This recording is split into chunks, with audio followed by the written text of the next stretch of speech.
Crypto জগতে passive income বা বসে বসে আয় করার আইডিয়াটা কিন্তু দারুণ আকর্ষণীয়, তাই না? তো আজ আমরা ঠিক এরকমই একটা মডেল নিয়ে কথা বলবো। C3 গ্লোবাল ক্রিপ্টো অ্যালায়েন্স ঠিক কি বলছে, তাদের প্রস্তাবিত মডেলটা কেমন, চলুন সেটা একেবারে ব্যবচ্ছেদ করে দেখি। তাদের এই সাফল্যের নীল নকশাটা একটু ভেঙে দেখা যাক। তো একেবারে মূল প্রশ্নটা দিয়ে শুরু করা যাক, কেমন?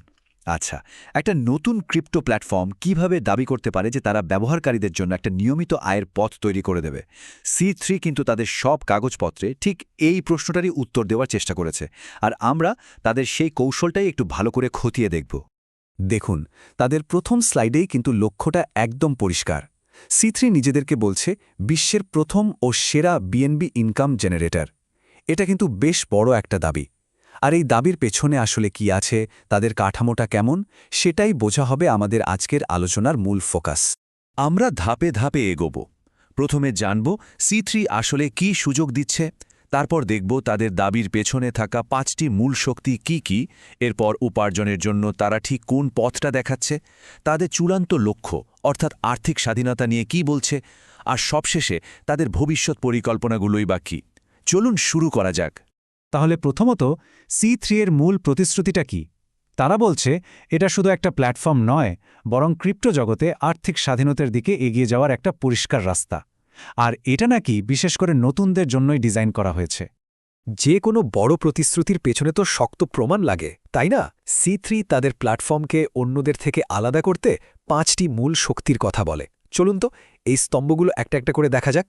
তাদের প্রথম শক্তি হিসেবে যেটা তুলে ধরা হয়েছে সেটা হলো স্বয়ংক্রিয় স্বচ্ছতা, মানে এমন একটা সিস্টেম যেখানে কোনো মানুষের হাত ছাড়াই সব লেনদেন হচ্ছে। এটা নাকি প্ল্যাটফর্মের উপর বিশ্বাস তৈরি করতে অনেক সাহায্য করে। তো এই যে স্বচ্ছতার কথা বলা হচ্ছে, এটা আসে কোত্থেকে? এর পেছনের মূল প্রযুক্তিটাই হলো ডিসেন্ট্রালাইজড স্মার্ট কন্ট্রাক্ট। আচ্ছা, ব্যাপারটা সহজ করে ভাবা যাক। অনেকটা ডিজিটাল ভেন্ডিং মেশিনের মতো। আপনি মেশিনে ঠিকঠাক টাকা ফেললেন, আপনার পছন্দের বাটনে চাপ দিলেন, আর সাথে সাথে আপনার জিনিসটা বেরিয়ে আসলো। এখানে কোনো দোকানদার বা ম্যানেজারের দরকার নেই। স্মার্ট কন্ট্রাক্টও ঠিক এভাবেই কাজ করে। কোডের মধ্যে সব নিয়ম লেখা থাকে, আর সব কিছু অটোমেটিক্যালি হয়ে যায়। মানে স্বচ্ছতা আর নিরাপত্তার জন্য এটাই তাদের মূল অস্ত্র। দ্বিতীয় শক্তিটা বেশ ইন্টারেস্টিং। এটা হলো তাদের কমিউনিটি চালিত আয়ের মডেল। মানে এখানে প্ল্যাটফর্মের আয় কোনো একজন বা একটা কোম্পানির কাছে যাচ্ছে না, বরং কমিউনিটির সব সদস্যের মধ্যে নাকি রোজ ভাগ করে দেওয়া হচ্ছে। এই স্লাইডটা কিন্তু তাদের মডেলের একেবারে কেন্দ্রে। এখানে খুব পরিষ্কার করে বলা আছে যে প্ল্যাটফর্মে যত রেজিস্ট্রেশন আর আপগ্রেড হচ্ছে তার মোট ভলিউমের 20% সরাসরি কমিউনিটির সবার মধ্যে প্যাসিভ ইনকাম হিসেবে ভাগ হয়ে যাচ্ছে। তাদের ভাষায় এটা হলো কমিউনিটি থেকে কমিউনিটির জন্য তৈরি একটা অর্থনৈতিক ইঞ্জিন। তৃতীয় স্তম্ভ হিসাবে C3 একটা টেকসই বা সাস্টেইনেবল অর্থনৈতিক মডেলের কথা বলছে। তাদের দাবি এটা এমনভাবে ডিজাইন করা হয়েছে যা লম্বা সময় ধরে শুধু টিকেই থাকবে না, বরং সময়ের সাথে সাথে আরও বাড়বে। আচ্ছা, এই মডেলটাকে টেকসই বলার পেছনে কয়েকটা কারণও তারা দেখিয়েছে। প্রথমটা হলো ওরাকল ভিত্তিক নির্দিষ্ট মূল্য, মানে লেভেল আপগ্রেডের খরচটা বিএনবির উপর নির্ভর করে না, বরং ডলারে ফিক্সড থাকে। এতে ক্রিপ্টোর মারাত্মক দাম ওঠানামা থেকে ব্যবহারকারীরা সুরক্ষিত থাকে। দ্বিতীয়ত, এটা নাকি লম্বা সময়ের কথা মাথায় রেখেই তৈরি করা। আর তৃতীয়টা হলো তাদের 24 স্তরের একটা ডিস্ট্রিবিউশন সিস্টেম, যেটা আয়ের ধারাবাহিকতা ধরে রাখার জন্য ডিজাইন করা। 4 নম্বর শক্তিটা হলো এর টেকনোলজি। যে কোনো ডিজিটাল প্ল্যাটফর্মের জন্য তার প্রযুক্তিগত কাঠামো তো খুবই জরুরি, তাই না?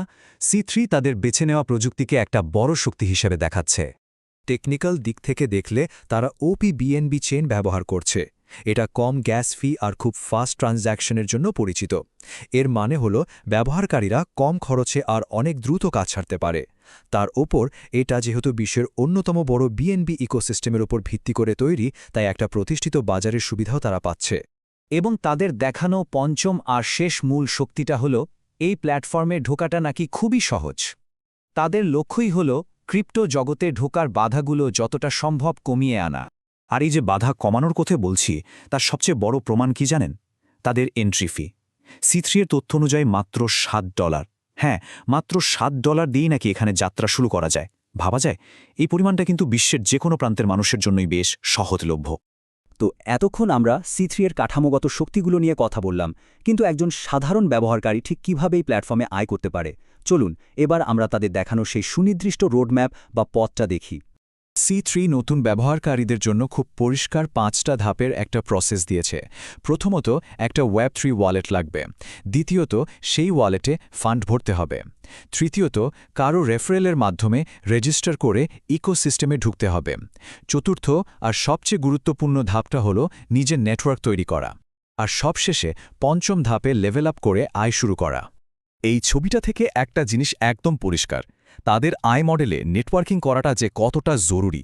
সিস্টেমটা এমনভাবে তৈরি যেখানে নতুন কাউকে সরাসরি রেফার করলে প্রাইম স্টার্টার বোনাসের মতো পুরস্কার দিয়ে কমিউনিটি বাড়াতে উৎসাহ দেওয়া হয়। আচ্ছা, এইসব কাজকর্ম, ধাপ, এগুলোর পেছনের বড় ছবিটা কি? তাদের দীর্ঘমেয়াদী লক্ষ্যটা কি? যে কোনো প্রজেক্টের স্থায়িত্ব কিন্তু তার ভিশনের ওপর অনেক নির্ভর করে। চলুন দেখি C3 তাদের কমিউনিটিকে কোনো ভবিষ্যতের স্বপ্ন দেখায়। তাদের আমাদের সম্পর্কে সেকশন থেকে নেওয়া এই লাইনটা কিন্তু তাদের আসল লক্ষ্যটা তুলে ধরে।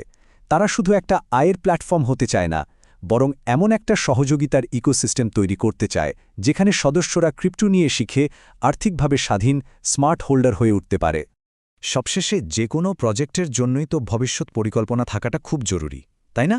C3 কি এখানেই থেমে যেতে চায়, নাকি তাদের আরও বড় কোনো পরিকল্পনা আছে? চলুন সেটাও একটু দেখে নেওয়া যাক। এই স্লাইডে তারা বেশ পরিষ্কারভাবে জানাচ্ছে যে নতুন প্রোগ্রাম শীঘ্রই আসছে। এর মাধ্যমে কমিউনিটিকে নাকি আরও বেশি আয়ের সুযোগ দেয়া হবে, যেখানে নতুন নতুন বোনাস আর পুরস্কারও থাকবে। এটা থেকে বোঝা যায় যে তাদের একটা দীর্ঘমেয়াদী এবং বিকাশমান রোডম্যাপ আছে। সব মিলিয়ে যদি বলি, C3 কমিউনিটি ভিত্তিক আয়ের জন্য একটা বেশ বিস্তারিত আর আকর্ষণীয় নীলনকশা আমাদের সামনে তুলে ধরেছে। কিন্তু শেষ প্রশ্নটা থেকেই যায়, এই নকশাটা কি শুধুই কাগজে কলমে দারুণ, নাকি এটা আসলেই আর্থিক স্বাধীনতার দিকে নিয়ে যাওয়ার মতো একটা টেকসই আর শক্তিশালী কাঠামো তৈরি করতে পারবে? এর উত্তর তো একমাত্র সময়ই দেবে।